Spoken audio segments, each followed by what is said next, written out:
La pose de prémur se déroule en 3 étapes.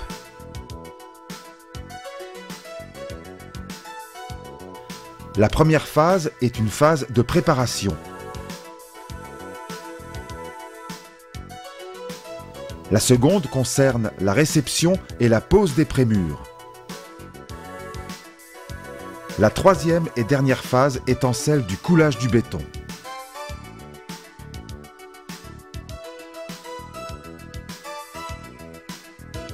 La première phase est une étape importante puisqu'elle concerne la préparation de la pose.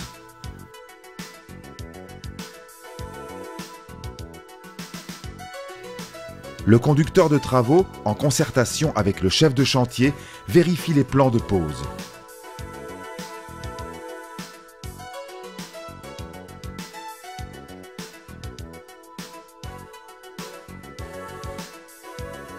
Une fois la conformité établie, il appose sur les plans un bon pour exécution.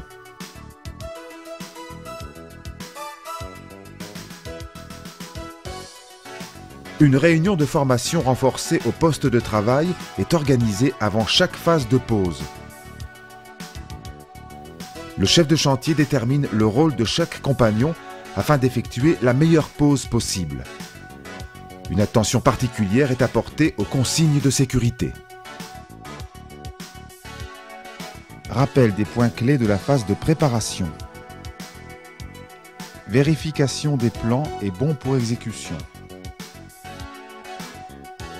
Formation renforcée au poste de travail. La seconde phase est une phase de réception et de pose des prémurs. Avant la seconde phase, il est indispensable d'effectuer les opérations suivantes.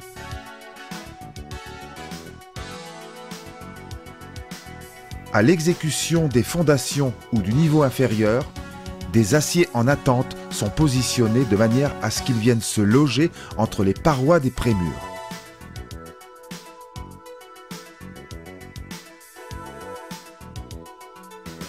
Repérez au sol l'emprise des prémurs et des ouvertures.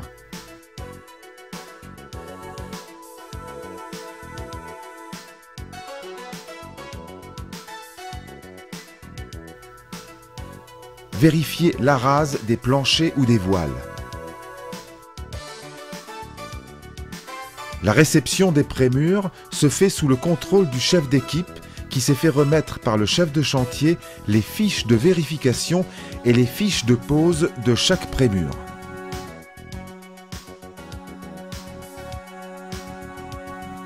Une fois le camion stationné sur l'aire de livraison aménagé, le chef d'équipe contrôle l'état des prémurs, l'état des pots béton, des crochets et des douilles en signant la fiche de vérification.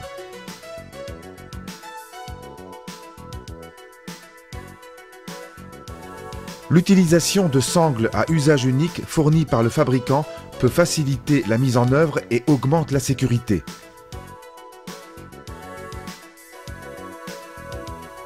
Le chef d'équipe donne les consignes de levage au grutier.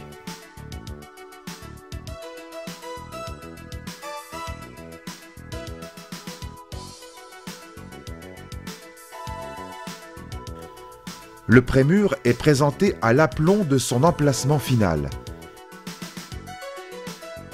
Les compagnons fixent des joints afin d'assurer une meilleure étanchéité au moment du coulage du béton. Lors de la descente du prémur, le compagnon peut utiliser soit une sangle, soit une ventouse pour faciliter la mise en place.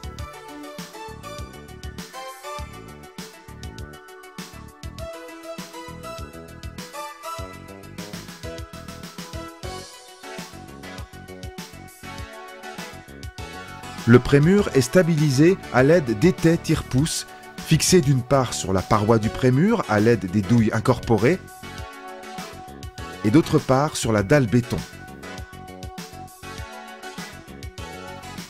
Le TPS est fixé avec des vis HUS à usage unique. L'aplomb est vérifié à l'aide de niveaux et ajusté si nécessaire par des cales PVC.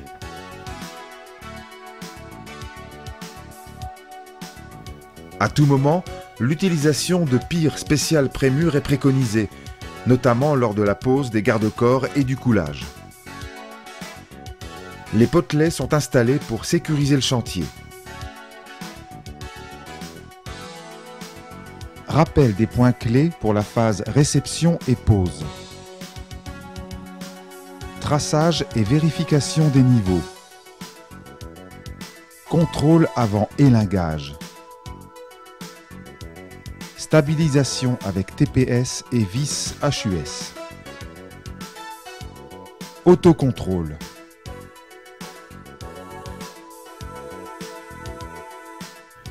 Le coulage du béton est précédé d'une phase de préparation. Les compagnons posent des arrêts de bétonnage, effectuent le coffrage des têtes de mur, des embrasures de portes et fenêtres le cas échéant. Ils installent en remplacement des mannequins de porte des huisseries métalliques à bancher.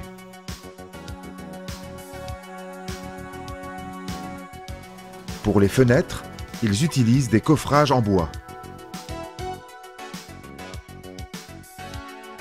Le chef de chantier passe la commande du béton en fonction du nombre de prémures posées.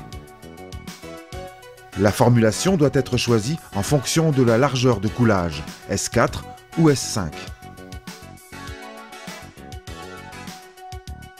Afin d'éviter une ouverture en pied du prémur, le compagnon responsable du bétonnage doit respecter les vitesses de coulage du fabricant, en moyenne 70 cm/h.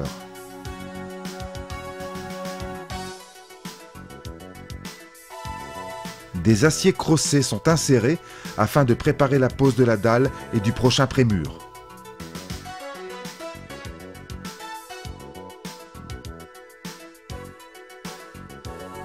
Rappel des points clés pour la phase de coulage. Coffrage des abouts et réservations. Béton fluide S4 ou S5. Vitesse de coulage 70 cm/h.